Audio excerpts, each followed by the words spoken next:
sore Bapak Taufik. Ya, selamat sore Bu Irvi. Nah, di sini saya akan bertanya-tanya dengan Bapak Nggih. Mau tanya Pak, kalau bagaimana saran Bapak untuk meningkatkan motivasi dan minat belajar siswa? Kalau menurut saya, motivasi ataupun minat belajar siswa itu dapat ditingkatkan dengan satu, menggunakan model pembelajaran yang inovatif. Kemudian metode-metode yang digunakan juga bervariasi. Kemudian selain itu kita juga bisa menggunakan berbagai macam media pembelajaran yang disesuaikan dengan karakteristik siswa, sehingga itu nanti akan menarik siswa dan akan memberikan motivasi belajar untuk siswa.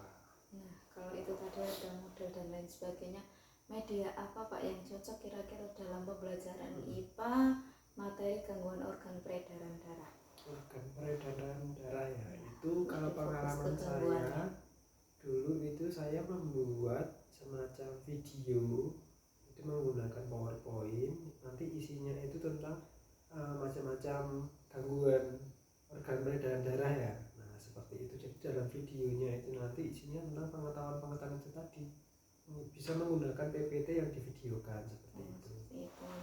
Terus metode dan pendekatan apa Pak, sama sekalian model pembelajaran yang pas, yang cocok diterapkan dalam pembelajaran IPA materi gangguan peredaran darah itu tadi? Kalau metodenya itu TPACK itu ya Bu ya. Kemudian nanti kalau pendekatannya berarti bisa menggunakan pendekatan saintifik. Terus juga apa tadi? Modelnya ya. Kalau modelnya berarti nanti lebih ke project based learning. Jadi nanti ada project yang dihasilkan dari kegiatan belajar itu. Misalkan nanti siswa membuat kayak peta konsep atau mind map itu terkait dengan terkait dengan materi-materi yang diajarkan pada saat itu. Oh begitu ya, baik. Untuk berikutnya Pak, bagaimana solusi untuk meningkatkan hasil belajar siswa? Materinya bahasa Indonesia yang tentang pantun. Bahasa Indonesia tentang pantun ya, itu kita bisa menggunakan media-media menarik, misalkan menggunakan media papan pantun misalkan. Jadi nanti ada beberapa pernyataan-pernyataan pantun itu siswa disuruh menggabungkan sehingga menjadi satu kesatuan pantun yang benar ya Pak ya.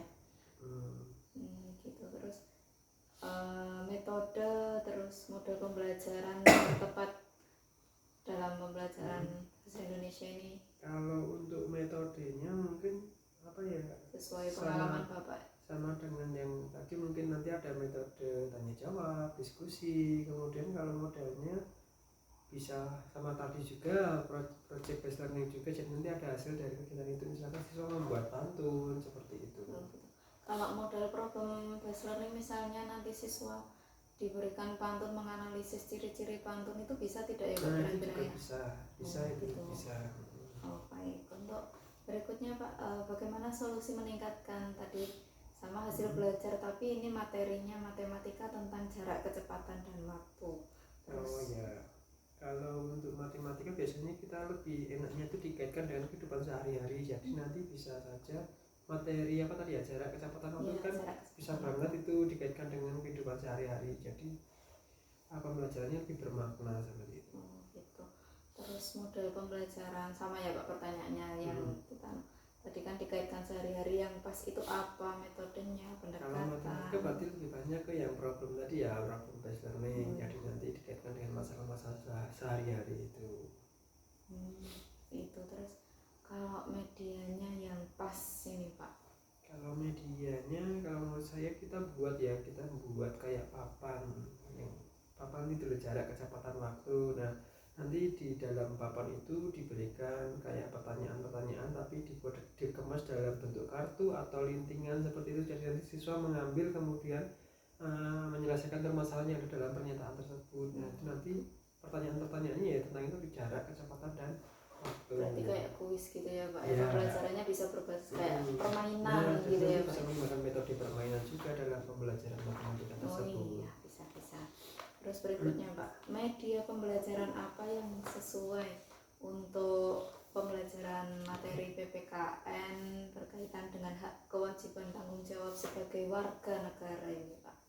Kalau medianya mungkin yang sederhana tapi salah satunya dengan metode permainan, sama dengan yang lain tadi membuat papan, jadi papan hak dan kewajiban. Nah, sama dengan yang sebelumnya nanti menggunakan metode permainan, jadi nanti ada kartu pernyataan disiapkan oleh guru, kemudian siswa mengambil dan menggolongkan itu termasuk hak atau kewajiban. Seperti gitu. itu. Kalau misalnya diberi PowerPoint tentang kayak suatu gambar ini nanti anak mengkategorikan itu bisa tidak ya Pak? Bisa Kira-kira ya, Pak? ya, nanti Berarti bisa berarti menggunakan PowerPoint yang interaktif ya Bu ya. Jadi Oh, nanti iya. di situ ada gambar-gambar tadi itu, terus nanti bisa saja kalau menggunakan PowerPoint itu nanti ada pilihan ya dan tidak, misalnya benar dan salah, misalkan nanti ini kalau dia jawabannya salah nanti diberikan apa ya, misalnya emoticon sedih atau bagaimana, seperti itu bisa. Berarti dua media tadi bisa dikolaborasikan gitu ya Pak ya. Iya. Nah, terus kemudian model, metode, terus pendekatan apa yang bisa diterapkan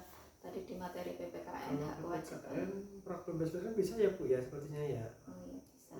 Bisa menggunakan problem based learning kalau untuk terkait hak dan kewajiban, seperti itu pakai project juga bisa. Nanti dari kegiatan itu siswa misalkan diminta untuk membuat peta konsep kayak tadi itu, peta konsep atau mind mapping dari kegiatan. Jadi tentang hak kewajiban tanggung jawab Iya. itu tadi ya Pak ya. Oh gitu, baik. Kalau itu kan sekarang kan harus di era digital itu, kalau zaman sekarang ada aplikasi Canva itu ya Pak ya. Siswa bisa tidak ya Pak kira-kira untuk diajari membuat project itu gitu? Oh bisa Bu, itu sangat bisa itu, apalagi kan penggunaan Canva sekarang lebih praktis juga, sudah banyak template-nya, artinya kita tinggal memodifikasi template yang sudah ada, itu bisa nanti diterapkan untuk anak-anak apalagi kelas 5 ya. Iya kelas 5. Iya. Oh gitu. Baik Pak, terima kasih atas